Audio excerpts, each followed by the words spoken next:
Director Comey, thank you for being here today. I want to begin by commending you and the public servants at the FBI for the independent investigation you conducted. You had a thankless task. No matter what recommendation you made, you were sure to be criticized. There is no question that you were extremely thorough. In fact, some may even say you went too far in your investigation. But of course, that was your job. That is your job.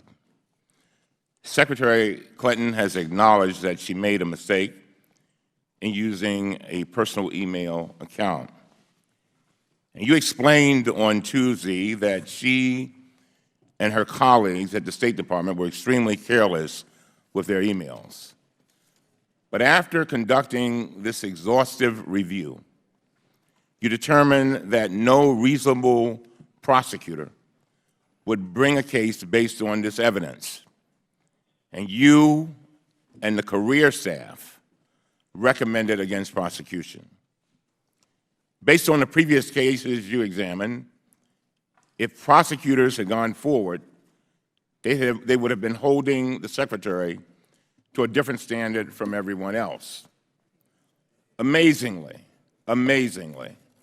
some Republicans who were praising you just days ago for your independence, for your integrity, and your honesty instantly turned against you because your recommendation conflicted with the predetermined outcome they wanted. In their eyes, you had one job, and one job only: to prosecute Hillary Clinton. But you refused to do so. So now you are being summoned here to answer for your alleged transgressions. And in a sense, Mr. Director, you're on trial. Contrary to the claims of your critics, there is absolutely no evidence that you made your recommendation for political reasons, no evidence that you were bribed or coerced or influenced, no evidence that you came to your conclusion based upon anything but the facts and the law. I firmly believe that your decision was not based on convenience, but on conviction. Today, House Republicans are doing what they always do, using taxpayers' money to continue investigating claims that have already been debunked just to keep them in the headlines one more day. When they hear a political siren, they rush towards it over and over again, even if the evidence is not there. Exhibit A: Majority Leader Kevin McCarthy, who admitted on national television that Republicans established the Benghazi Select Committee to bring down Secretary Clinton's poll numbers. I didn't say that. McCarthy said it. The fact was confirmed by a Republican staffer on that committee who reported that he was fired in part for not going along with the hyper-focus on Secretary Clinton. I give House Republicans credit. They certainly are not shy about what they are doing. They've turned political investigations into an art form. If our concerns here today are with the proper treatment of classified information, then we should start with a review of our previous hearing on General David Petraeus, who pled guilty last year to intentionally and knowingly compromising highly classified information. The problem is, Mr. Director, we never had that hearing. This committee ignored that breach of national security because it did not match the political goals of the House Republicans. If our concerns today were with finally addressing a broken classification system in which security levels are arbitrarily changed up and down, that would have been a legitimate goal. That would have been a valuable addition to reforming and improving our government. After all, we are the Government Reform Committee. We could have held hearings here on Zika, the Zika virus, preventing gun massacres like the one in Orlando, or a host of other topics that could actually save people's lives. But that's not why we're here. That is not why our chairman called this emergency hearing 48 hours after you made your recommendation. Everyone knows what this committee is doing.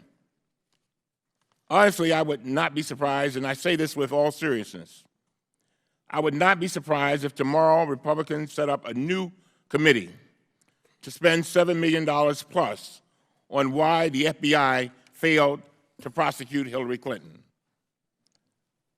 Director Comey, let me conclude with this request. Even with all that I have said, I believe that there is a critical role for you today. I've listened carefully to the coverage on this issue, and I've heard people say recently as this morning, 3 hours ago, that they were mystified by your decision. As a matter of fact, the chairman repeated it a minute ago. And so there is a perceived gap between the things you said on Tuesday and your recommendation. There's a gap, Mr. Director. So in this moment, and this is a critical moment, I beg you to fill the gap. Because when the gap is not filled by you, it will be filled by others. Share with us, the American people, your process and your thinking. Explain how you examine the evidence, the law, and the precedent. Describe in clear terms how you and your team, career professionals, arrived at this decision. If you can do that today, if you can do that, that could go a long way towards people understanding your decision. Finally, I want to make it clear that I condemn these completely unwarranted political attacks against you. They have attacked you personally. They have attacked your integrity. They have impugned your professionalism. And they have even suggested that you were somehow bought and paid for because you made your recommendation based upon the law and the facts. I know you are used to working in a world of politics, but these attacks have been beyond the pale.